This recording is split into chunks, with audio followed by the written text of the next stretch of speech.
The Oval Office was unusually quiet that late afternoon. Papers sat neatly stacked on Donald Trump's desk, yet his mind drifted. Just as he leaned back, the red phone rang, a direct, secure line reserved for urgent calls from military channels. He hesitated for a second, then answered. "Mr. President, this is the USS Lincoln deployed in the Pacific." A voice crackled through the static. Trump straightened. "What's going on out there?" The officer hesitated, his tone unusually heavy. "Sir, it's not a standard report. One of our sailors, she has something she needs to say to you personally." Trump frowned.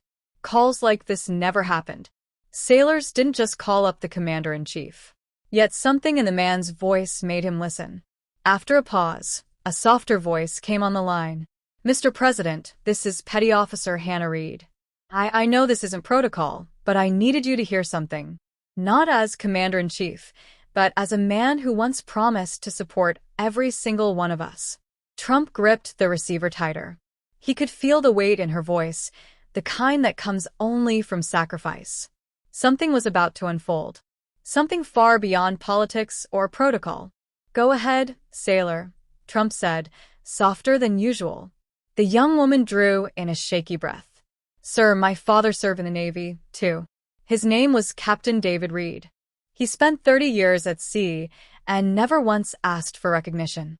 But when he retired, life got hard.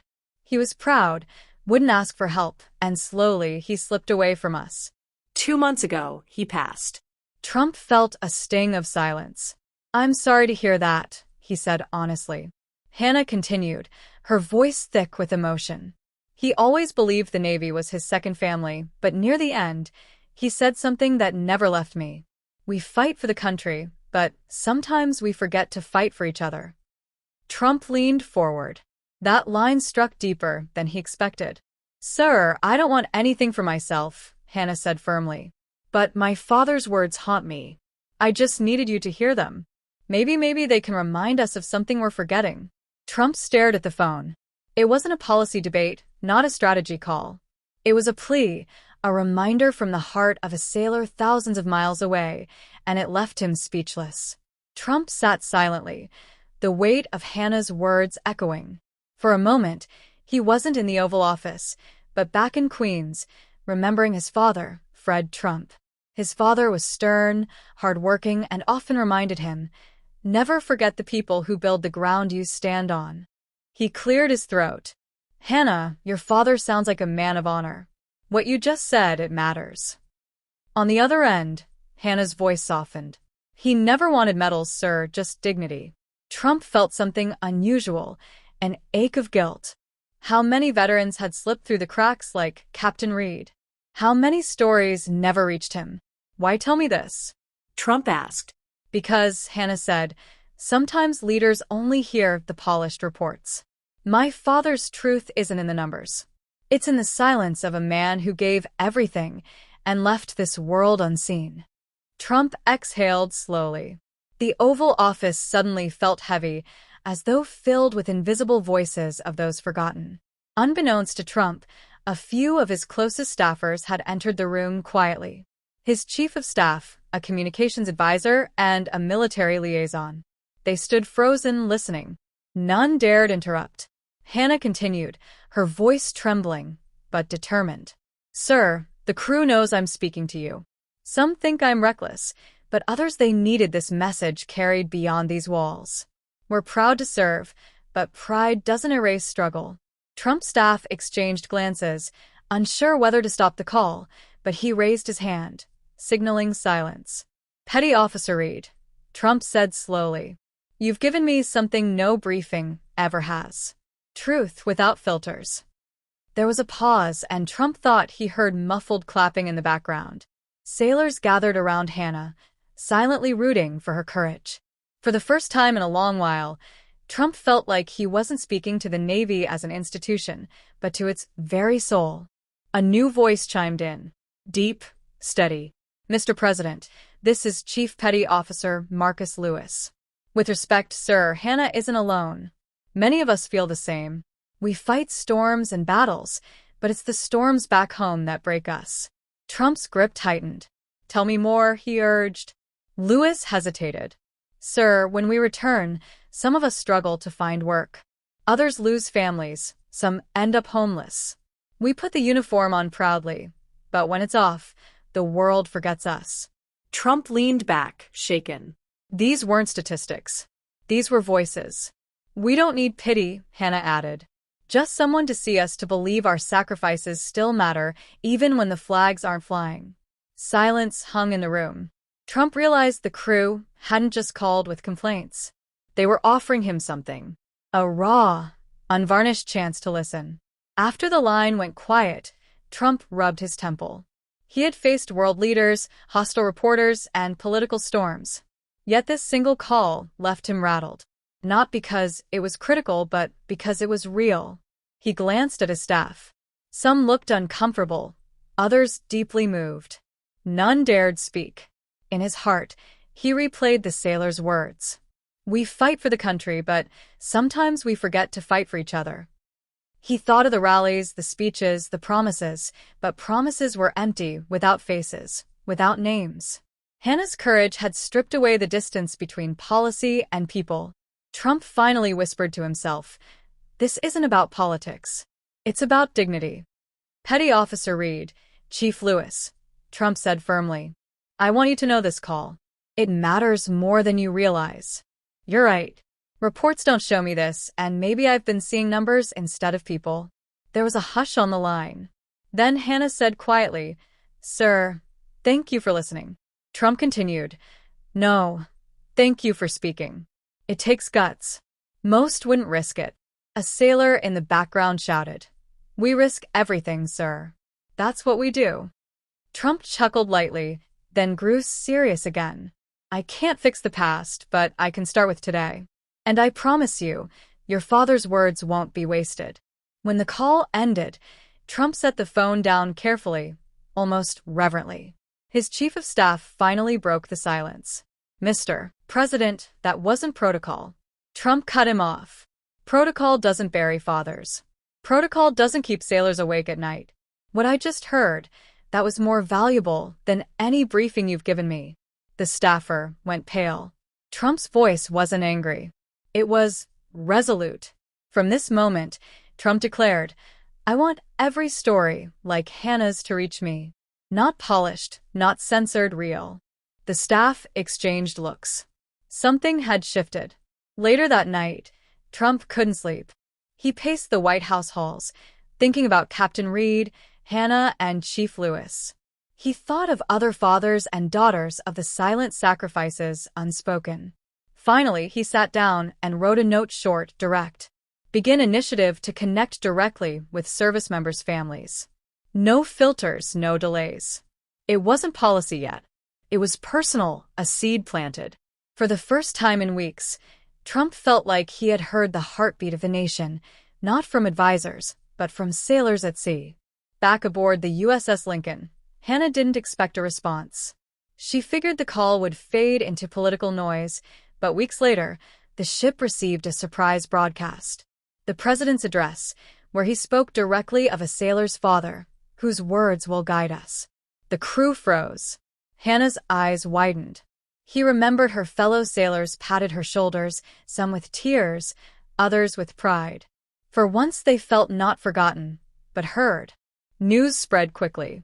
Families of veterans wrote letters. Communities held small gatherings. And social media buzzed. Stories poured out. Hidden struggles, quiet triumphs, the silent costs of service. For Hannah's mother, it was bittersweet. Watching the president honor her late husband's words brought both tears and comfort. "He was invisible to the world," she whispered. But now his voice echoes. Weeks later, Trump visited Arlington Cemetery. Standing among endless white headstones, he thought of Captain Reed. He whispered to himself, "Your daughter carried your words, and they reached me. You didn't die unseen." For once, he felt stripped of politics, just a man standing among heroes. Trump formally launched the initiative, naming it Voices of Service. Unlike traditional programs, this one wasn't about statistics, budgets, or filtered reports.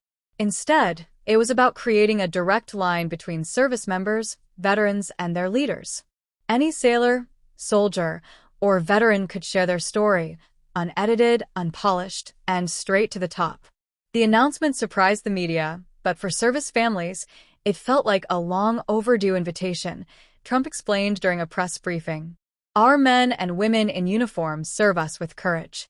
Their voices deserve to be heard with the same honor. At first, critics dismissed it as symbolic, but within days, stories poured in. Emails, letters, phone calls. Some told of hardship, others of triumph. Each carried the raw emotion of lived experience. Trump instructed his staff, "No summaries, no filters. I want to hear them exactly as they come." His advisors hesitated, but he was firm. This wasn't about politics anymore. Somewhere out in the Pacific aboard the USS Lincoln, Hannah Reid overheard the announcement on the ship's broadcast system. She froze, stunned. Her father's words, once whispered on his deathbed, were now reshaping the way a nation listened. The letters kept arriving at the White House, stacked high in baskets that filled the West Wing mailroom. Among them, one caught Trump's eye. It was written in uneven handwriting, signed by seaman apprentice Daniel Ortiz. "Mr. President," it began. "I never thought I'd write you, but when I heard about Voices of Service, I felt maybe my story mattered. I lost my brother in combat last year. I stayed in the Navy because I didn't want his sacrifice to be forgotten, but sometimes when I'm alone, I feel invisible." Trump read the letter aloud in a meeting. The room grew still. This wasn't a policy memo. This was grief on paper folded carefully into an envelope. He set the letter down, his expression firm. "This is why we're doing this. These are not just words on a page. These are lives." For Daniel, writing that letter was an act of faith. For Trump, reading it was a reminder that every policy carried a heartbeat behind it. And for the nation, the letter symbolized something bigger. The silent burden many service members carried. Finally given a chance to be heard. Weeks later, Trump made a bold decision. He wanted to meet Hannah Reid and her fellow sailors face to face. Arrangements were made for a secure video call with the USS Lincoln. When the screen flickered on, rows of sailors stood at attention. Trump leaned closer, his expression unusually soft. "Men and women of the USS Lincoln," he said, "I'm not here to give a speech. I'm here to thank you. You reminded me that service isn't only about battles fought. It's about dignity carried." Hannah stepped forward, surprised at being addressed directly. "Sir, we only wanted to be seen," she said, her voice steady. Trump nodded. "And you are, not just by me, but by millions who now know your father's words." The sailors clapped, some visibly emotional. The moment wasn't rehearsed, wasn't political. It was raw and human. For the first time in years, the crew felt their voices ripple far beyond the ship's steel walls. And for Trump, it was confirmation that listening, not commanding, was sometimes the most powerful act of leadership. Back home in Virginia, Hannah's mother, Claire Reid, sat alone in her modest living room when the mailman delivered an envelope bearing the presidential seal. Hands trembling, she opened it. Inside was a handwritten note from Trump himself. "Claire, your husband's words guide us now. His legacy is alive in the courage of your daughter and in the policies we carry forward. America owes him a debt that cannot be measured. With deepest respect, Donald J. Trump."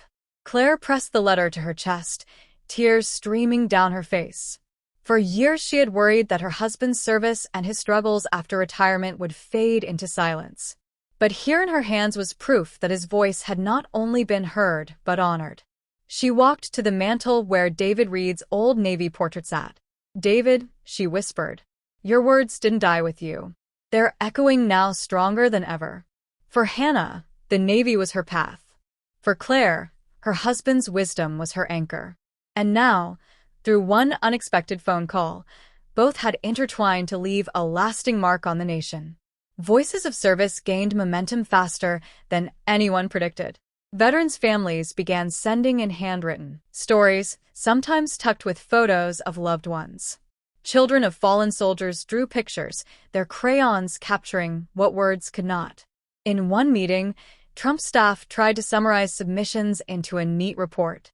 He stopped them. No summaries. Read them as they are. Reluctantly, they began reading aloud letters filled with grief, pride, and resilience. Soon, the room was silent except for the trembling voices of aides struggling to finish the words. Trump looked around. "Do you feel that?" he asked. "That's the weight of sacrifice. That's what every decision should carry." The initiative spread beyond Washington. Schools began inviting veterans to speak in classrooms. Churches organized listening nights. Communities rallied around struggling families who had once remained unseen. For Hannah aboard the USS Lincoln, it was surreal to watch news segments showing her father's words inspiring strangers nationwide. She had made the call for closure. Instead, it had sparked a movement. Her father's quiet wisdom was now stitched into the nation's conscience. Months later, the White House announced a special ceremony. Hannah and her crew were invited to attend alongside families of veterans and active duty members. The East Room was filled with portraits, flags, and quiet anticipation. Trump took the podium, but his words were different this time. Not scripted, not political. This began with a sailor who broke protocol to share her father's truth. He said that truth reminded us all that service does not end when the uniform comes off. He turned toward Hannah, who stood trembling but proud. "Petty Officer Hannah Reed, your courage carried your father's voice across oceans. His words will guide this nation long after today." The room erupted in applause. Hannah's mother wept quietly in the front row, clutching the presidential letter close. Sailors in uniform stood taller, knowing they had been heard. For Hannah, it wasn't about recognition. It was about fulfilling her father's last wish. That service should never go unseen. In that moment, she felt his presence, quiet, proud, eternal. The story spread like wildfire. News outlets covered it, but the real impact wasn't on television. It was in neighborhoods and towns. In Ohio, a group of high school students invited a local veteran to share his story. In Texas, a church organized a fundraiser for homeless veterans. In California, a small town started a program called Adopt a Veteran, pairing families with retired service members who had no one to lean on. People were listening, not just with ears, but with hearts. Hannah received letters from strangers, children, widows, and veterans thanking her for her bravery. Some said they had felt invisible, but now they had hope that their voices mattered. Trump, too, noticed the shift. For the first time, his speeches about veterans weren't met with political division, but with unity. He realized the true strength of the initiative wasn't in policy, but in its simplicity. People were finally talking and listening to one another. The call from the USS Lincoln had become more than a conversation. It was a mirror reflecting the soul of a nation. One evening, after a long day, Trump found himself alone in the Oval Office. The red phone sat quietly on his desk, the same phone that had carried Hannah's voice months before. He stared at it, remembering every word of Captain Reed. "We fight for the country, but sometimes we forget to fight for each other." He picked up the receiver, though there was no call. Whispering softly, almost like a prayer, he said, "Captain Reed, your words live on. Thank you for reminding us what matters." No one was on the line, yet Trump felt as though the message had been received. Outside, the White House flag swayed gently in the night breeze, a silent salute to all who served. Across the ocean aboard the USS Lincoln, Hannah stood on deck, gazing at the horizon. She didn't know of the president's quiet moment, but she felt her father's presence in the wind. The story had come full circle. A forgotten man's final words had reached the highest office, stirred a nation, and reminded millions of a simple, timeless truth.